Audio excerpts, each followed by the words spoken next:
আলহামদুলিল্লাহি ওয়া কাফা ওয়া সালামুন আলা ইবাদিহিল্লাযীনা ইসতাফা আম্মা বা'দ। সুপ্রিয় দিনদার পরহেজগার মুত্তাকি ভাই ও বোনেরা, কাছের দূরে দেশ প্রবাসের যারা যেখান থেকে আজকের ভিডিওটি দেখতে আসছেন সবাইকে অসংখ্য ধন্যবাদ। দর্শক, আপনাদের সাথে একটা আমল শেয়ার করব, একটা দোয়া। এই দোয়াটা পাঠ করতে পারলে আপনারা সচ্ছলতা লাভ করতে পারবেন, ধনাঢ্যতা অর্জন করতে পারবেন, আর্থিক উন্নতি হবে, সম্পদশালী হতে পারবেন। দর্শক, আমরা কেউ অভাবে থাকতে চাই না, অসচ্ছলতায় থাকতে চাই না। আমাদের এই নিয়ে পেরেশানি রয়েছে, চিন্তা রয়েছে। দর্শক, এই দোয়াটা পাঠ করবে, একটা দোয়া আপনাদের সাথে আমি শেয়ার করব। দর্শক, খুবই কার্যকরী একটি দোয়া।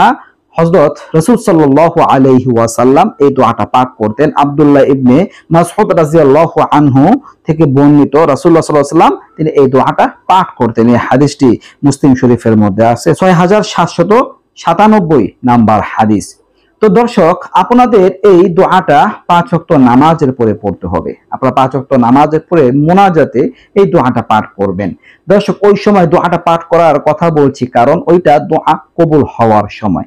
হাদিসের মধ্যে বলা হয়েছে, রাসূল সাল্লাল্লাহু আলাইহি ওয়াসাল্লামকে জিজ্ঞাসা করা হলো, ইয়া রাসূলুল্লাহ, হে আল্লাহর রাসূল, কোন সময়টা দোয়া কবুল হবার জন্য অনেক উপযুক্ত? তখন আল্লাহ রাসূল দুইটা সময়ের কথা তুলে ধরলেন।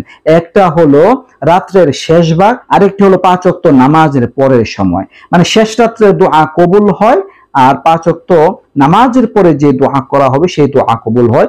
এই দুইটা সময় দোয়া কবুল হওয়ার জন্য অনেক উল্লেখযোগ্য সময়। তো দর্শক, আমরা 5 ওয়াক্ত নামাজের পরে মোনাজাতের মধ্যে এই দোয়াটা পাঠ করব।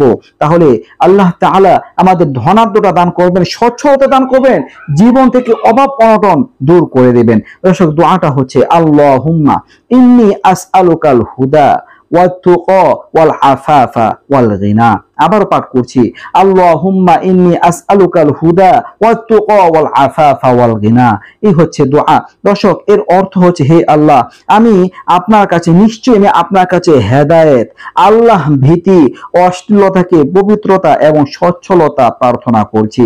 দর্শক, এই দোয়াটা পাঠ করলে হেদায়েত লাভ করা যাবে, এই দোয়াটা পাঠ করলে প্রকৃত তাকওয়া অর্জন হবে, এই দোয়াটা পাঠ করলে গুনাহের কাজের ব্যাপারে অনাগ্রহতা সৃষ্টি হবে, এই দোয়াটা পাঠ করলে সচ্ছলতা লাভ হবে, ধনাঢ্যতা আসবে, সম্পদ বৃদ্ধি পাবে ইনশাআল্লাহ। আল্লাহ তাআলা সব দিক দিয়ে বরকত দান করবেন। দর্শক, এই ছিল গুরুত্বপূর্ণ দোয়াটা নিয়ে আলোচনা। আশা করি বুঝতে পারছেন। কেমন লাগলো ভিডিওটা অবশ্যই কমেন্ট করে লিখে জানাবেন। নিত্য নতুন আরো ভিডিও পেতে সবাই পাশে থাকবেন। আজকে এই পর্যন্ত। আসসালামু আলাইকুম ওয়া রাহমাতুল্লাহ।